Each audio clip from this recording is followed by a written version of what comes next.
Epístola de Paulo a Tito, capítulo 1.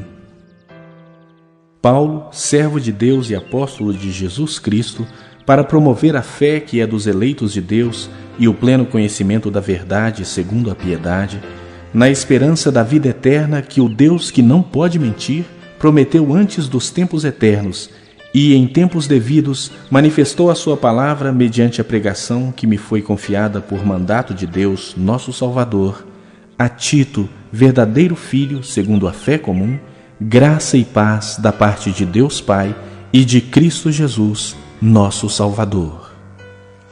Por esta causa te deixei em Creta, para que pusesses em ordem as coisas restantes, bem como em cada cidade constituísses presbíteros, conforme te prescrevi, alguém que seja irrepreensível, marido de uma só mulher, que tenha filhos crentes que não são acusados de dissolução, nem são insubordinados.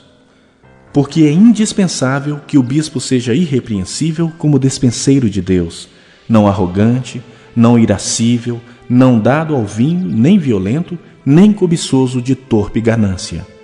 Antes hospitaleiro, amigo do bem, sóbrio, justo, piedoso, que tenha domínio de si, apegado à palavra fiel, que é segundo a doutrina, de modo que tenha poder tanto para exortar pelo reto ensino, como para convencer os que o contradizem. Porque existem muitos insubordinados, pauradores frívolos e enganadores, especialmente os da circuncisão. É preciso fazê-los calar, porque andam pervertendo casas inteiras, ensinando que não devem por torpe ganância. Foi mesmo dentre eles um seu profeta que disse: cretenses, sempre mentirosos, feras terríveis, ventres preguiçosos. Tal testemunho é exato. Portanto, repreende-os severamente para que sejam sadios na fé e não se ocupem com fábulas judaicas, nem com mandamentos de homens desviados da verdade. Todas as coisas são puras para os puros.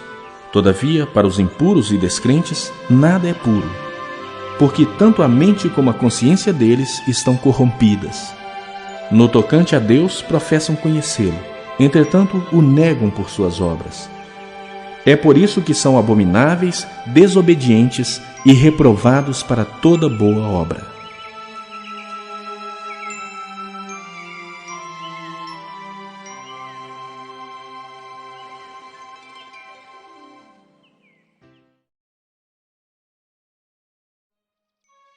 Capítulo 2. Tu, porém, fala o que convém à sã doutrina. Quanto aos homens idosos, que sejam temperantes, respeitáveis, sensatos, sadios na fé, no amor e na constância. Quanto às mulheres idosas, semelhantemente, que sejam sérias em seu proceder, não caluniadoras, não escravizadas a muito vinho. Sejam mestras do bem, a fim de instruírem as jovens recém-casadas a amarem ao marido e a seus filhos, a serem sensatas, honestas, boas donas de casa, bondosas, sujeitas ao marido, para que a palavra de Deus não seja difamada. Quanto aos moços, de igual modo, exorta-os para que em todas as coisas sejam criteriosos. Torna-te pessoalmente padrão de boas obras. No ensino, mostra integridade, reverência, linguagem sadia e irrepreensível, para que o adversário seja envergonhado, não tendo indignidade nenhuma que dizer a nosso respeito. Quanto aos servos, que sejam em tudo obedientes ao seu Senhor, dando-lhe motivo de satisfação.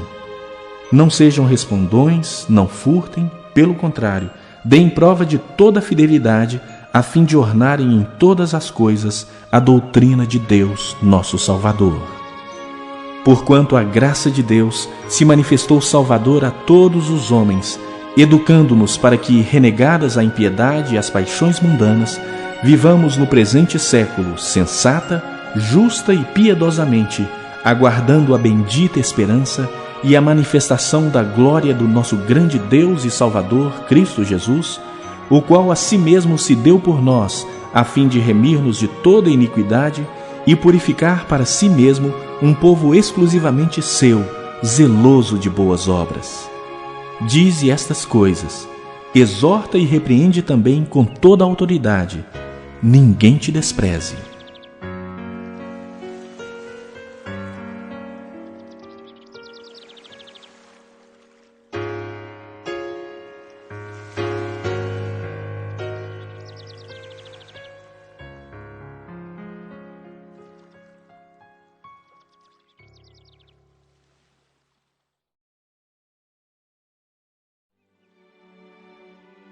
Capítulo 3. Lembra-lhes que se sujeitem aos que governam, às autoridades. Sejam obedientes e sejam prontos para toda boa obra, não difamem a ninguém, não sejam altercadores, mas cordatos, dando prova de toda cortesia para com todos os homens. Pois nós também outrora éramos nécios, desobedientes, desgarrados, escravos de toda sorte de paixões e prazeres, vivendo em malícia e inveja, odiosos e odiando-nos uns aos outros. Quando, porém, se manifestou a benignidade de Deus, nosso Salvador, e o seu amor para com todos, não por obras de justiça praticadas por nós, mas segundo sua misericórdia, ele nos salvou, mediante o lavar regenerador e renovador do Espírito Santo, que ele derramou sobre nós ricamente por meio de Jesus Cristo, nosso Salvador, a fim de que, justificados por graça, nos tornemos seus herdeiros, segundo a esperança da vida eterna. Fiel é esta palavra, e quero que, no tocante a estas coisas, faças afirmação confiadamente, para que os que têm crido em Deus sejam solícitos na prática de boas obras. Estas coisas são excelentes e proveitosas aos homens. Evita discussões insensatas, genealogias, contendas e debates sobre a lei, porque não têm utilidade e são fúteis. Evita o homem faccioso depois de admoestá-lo primeira e segunda vez, pois sabes que tal pessoa está pervertida e vive pecando, e por si mesma está condenada. Quando te enviar Ártemas ou Tíquico, apressa-te a vir até Nicópolis ao meu encontro. Estou resolvido a passar o inverno ali. Encaminha com diligência Zenas, o intérprete da lei, e Apolo, a fim de que não lhes falte coisa alguma. Agora, quanto aos nossos, que aprendam também a distinguir-se nas boas obras a favor dos necessitados, para não se tornarem infrutíferos. Todos os que se acham comigo te saúdam. Saúda quantos nos amam na fé. A graça seja com todos vós.